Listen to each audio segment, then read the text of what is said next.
اسلام کے بارے میں جو بھی وہ جانتے تھے انہوں نے سارا ایکسپلین کیا اور اپنے اعتراضات دیے، اپنے دین باطلہ کو پیش کیا، دین باطلہ کے گمراہ کن عقائد کو آپ نے حضور صلی اللہ علیہ وسلم کے سامنے پیش کیا، اور آپ حضور صلی اللہ علیہ وسلم کے سامنے سچے اور اصل دین کی اقدار اپنے آپ کو سمجھتے ہوئے بیٹھے ہوئے تھے۔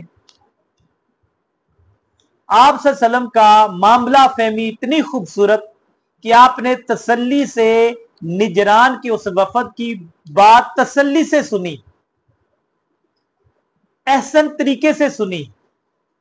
جب تسلی سے سن لی، دیکھا، سنا، سمجھا، پھر آپ نے ان کے ایک ایک باطلہ عقائد کو بڑے احسن طریقے سے رد کرتے چلے گئے، یہاں تک کہ وہ 60 لوگوں کا وفد بے یارو مددگار ہو گیا۔ ان کے پاس نہ سوال رہا، نہ ان کے پاس زبان رہی، نہ ان کے پاس بیٹھنے کا کوئی جواز رہا۔ آپ نے چند ہی منٹوں میں ان کے سارے دین کا ستیہ ناش کر دیا۔ جس طرح ہتھیلی پر سے ریت اور مٹی کو اڑاتے، اس طرح آپ نے اڑا کر پھینکا۔ پھر آپ نے اللہ کے حکم سے، جب انہوں نے مسلسل انکار کیا آپ کی نبوت کا، مسلسل آپ کی رسالت کا انکار کر رہے اور بے ادبی کر رہے تھے، اللہ پاک نے کہا کہ ان کو کہیں کہ آؤ مباہلے کے لیے آؤ۔ آپ صلی اللہ علیہ وسلم حضرت علی شیر خدا رضی اللہ تعالی عنہ کو، حضرت فاطمہ علیہ السلام کو، امام حسن اور امام حسین کو، اور خود ساتھ ہوئے اور نجران کے وفد کے سامنے آگے اور کہا آؤ مباہلے کے لیے، میں اپنے اہل بیت کو لے آیا ہوں، تم اپنے خاندان کو لے آؤ۔ یہاں آ کے رب کے حضور پیش ہو کر دعا کریں گے کہ مولا جو ہم میں سے سچا ہے، جو ہم میں سے سچا ہے، ایماندار ہے، اس کو بچا لے، اور جو ہم میں سے جھوٹا ہے، مکار ہے، فراڈیا ہے، اس کو نیست و نبود کر دے۔ آؤ بات کرتے ہیں۔ آپ صلی اللہ علیہ وسلم نے یہ کہہ کر للکارا، نعرہ بلند کیا۔ جو نجران کے 14 جو علماء تھے، اور خاص طور پر جو 3 میں نے بتائے جو دینی، معاشی، معاشرتی، سیاسی حوالے سے ان پر فوقیت رکھتے تھے، انہوں نے اور ان پادریوں نے مل کر فیصلہ کیا۔ انہوں نے کہا کہ خدارا ان کے چہرے دیکھو، ان کے چہروں پر معصومیت دیکھو، تمہیں کہیں سے لگتے ہیں یہ جھوٹے فراڈیے؟ پادریوں نے اپنے وفد کو کہا کہ نکلو، یہاں سے نکلو، اگر نہ نکلے تو ان نورانی چہروں کے سامنے اگر آپ لوگوں نے آئے تو اللہ کی طرف سے وہ عذاب آئے گا کہ تمہاری نسل تک مٹ جائے گی۔ انہوں نے اپنا بوری بسترا کلوز کیا اور بھاگے۔ انہوں نے پیچھے مڑ کر دیکھا نہیں، وہ آگے بھاگے، دوڑے۔ حضور صلی اللہ علیہ وآلہ وسلم نے جب وہ بھاگ گئے تو حضور نے فرمایا کہ قسم ہے مجھے اس ذات کی جس کی قبضہ قدرت میں میری جان ہے، اللہ تعالی کا عذاب اس نجران وفد کے قریب آ چکا تھا، سر پر آ چکا تھا۔ اگر یہ مباہلے کے لیے گراؤنڈ میں آ جاتے، میرے سامنے آتے، تو اللہ پاک نے ان کو جانور بنا دینا تھا، وہ بھی بدترین جانور اللہ پاک نے ان کو بنانا تھا، اور ان کی وادی میں آگ لگتی اور آگ ان کی وادی کبھی بچتی نہ، نیست و نبود ہو جاتی، اور ان کی نسل کا ملیا میٹ ہو جاتا، اور ان کی گاؤں بستی جہاں یہ رہ رہے ہیں وہاں کی گھاس، جڑی بوٹیاں جلتی، درخت جلتے، یہاں تک کہ درختوں کے اوپر جو پرندے تھے، جو پرندوں کے گھونسلے تھے، جو انڈے تھے، جو بچے تھے، وہ بھی جل کر راکھ ہو جاتے، حضور نے فرمایا اگر میرے سامنے یہ مباہلے کے لیے آتے تو وہ بھاگ گئے، وہ دفعہ رائٹ ہو گئے، انہوں نے اپنی بدبختی تو خریدی، بدبختی تو ان کو ملی، اللہ کی طرف سے نفرت ملی، اللہ کی طرف سے جہنم ان کا مقدر ہوا، لیکن کم سے کم دنیاوی حوالے سے یہ اپنے آپ کو بچا کر بھاگ گئے۔ سورہ آل عمران میں دو غزوات کا تعلق ہے، ایک غزوات کا ذکر ہے غزوہ بدر کا، اور ایک غزوہ احد کا بھی ذکر ہے۔ غزوہ بدر کا مختصر ایک اشارتاً، لیکن غزوہ احد کا ذکر تفصیل سے بیان ہوا ہے، تو اس کے چیدہ چیدہ نکات غزوہ احد کی ہم جانتے ہیں، پھر ہم اپنی بات کو ختم کریں گے۔ غزوہ احد اصل میں حق اور باطل کی دوسری جنگ تھی۔ پہلی جنگ جنگ بدر تھی، بدر کی جنگ میں کیونکہ کافروں کو شکست ہوئی، مسلمانوں کو فتح یاب ہوئے مسلمان، اور وہ کافر غزوہ بدر کا بدلہ لینے کے لیے غزوہ احد برپا کیا انہوں نے۔ یہ غزوہ 7 شوال کو پیش آیا، اور 6 شوال کو آپ صلی اللہ علیہ وسلم نے پہلے خطبہ جمعہ دیا، جمعے کی جماعت کروائی، اور صحابہ کرام کا ایک جمع غفیر لے کر احد کے میدان کی طرف چل پڑے۔ کافر 3000 افراد پر مشتمل ایک جلیل اور قدر اسلحے سے لیس دنیاوی ساز و سامان سے بھرپور لشکر احد کے مقام پر لے کر آئے آپ صلی اللہ علیہ وسلم کے مقابلے میں۔ دوسری طرف سامان کی کمی، لشکر کی کمی، کوئی جاؤ جلال کے ساتھ نہیں آئے، آپ تقریباً 1000 صحابہ کے ساتھ میدان جنگ میں آ گئے، اور آپ نے احد پہاڑ کے ایک درے کے اوپر 50 تیر اندازوں کو بٹھایا اور کہا خبردار تم میں سے کوئی بھی شخص اس درے کو نہ چھوڑے جب تک ہم آرڈر نہ دیں۔ انہوں نے فرمایا یا رسول اللہ ٹھیک ہے، وہ درے پر بیٹھ گئے، اوپر سے وہ تیر چلاتے، مسلمانوں کے لیے فتح کا وہ ایک عظیم دن بن جاتا۔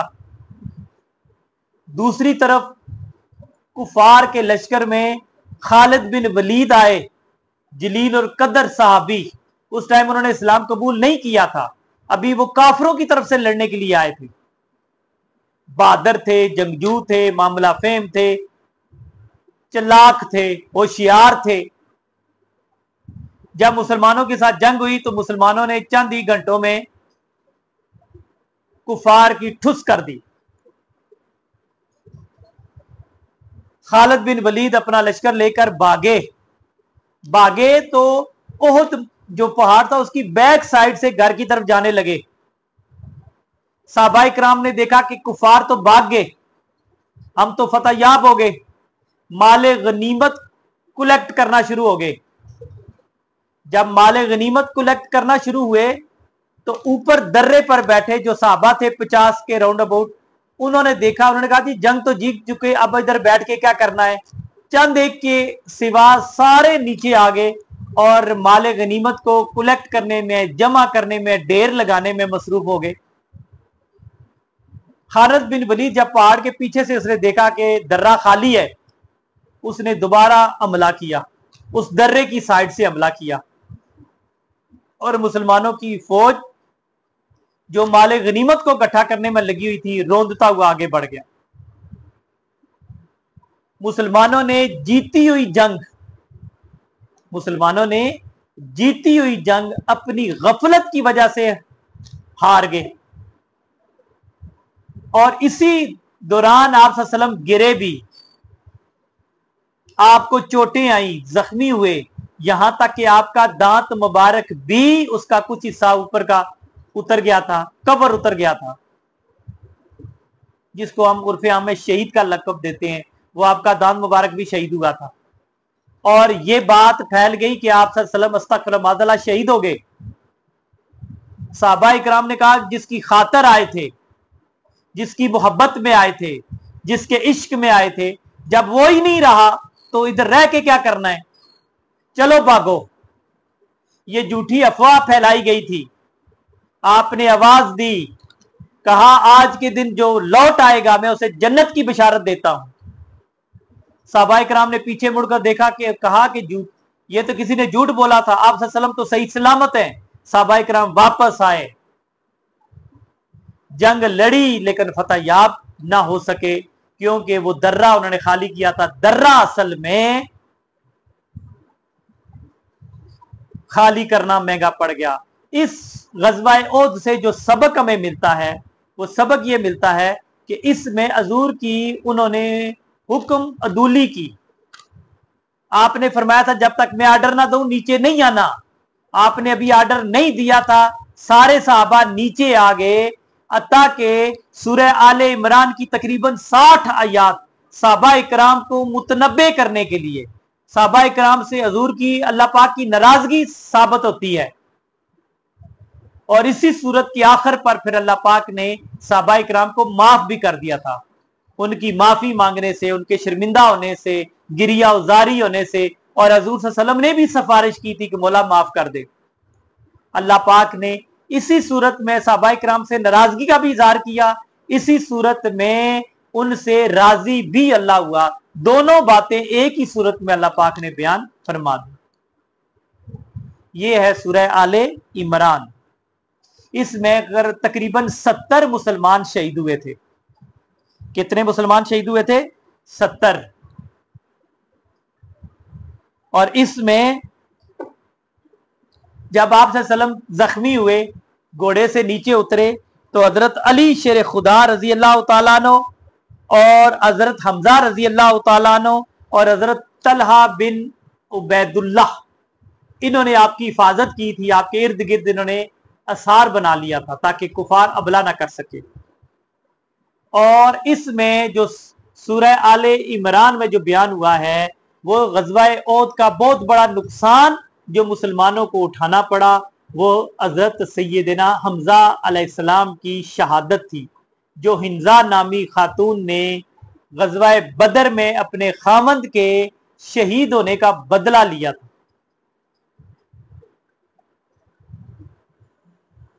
حنزہ نامی عورت نے بدلہ لیا تھا، آپ کا کلیجہ چبایا تھا۔ اللہ معافی دے، استغفر اللہ العظیم۔